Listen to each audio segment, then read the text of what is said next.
Hello everyone, today we are going to learn basic Clip Studio Pen tutorial how to alpha lock.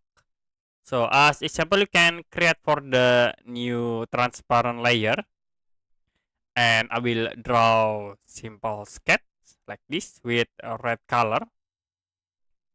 If you hide this paper it will be show for the transparency layer. Now if you want to lock the alpha you can go to the layer and then click this icon lock transparent pixels. After it you can draw like I will draw with blue color, and you can see the blue color will be only draw in the sketch like this.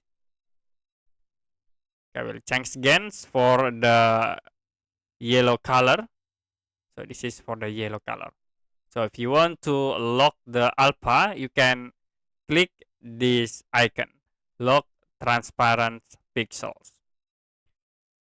Okay, that's it for basic Clip Studio Pen tutorial how to alpha lock.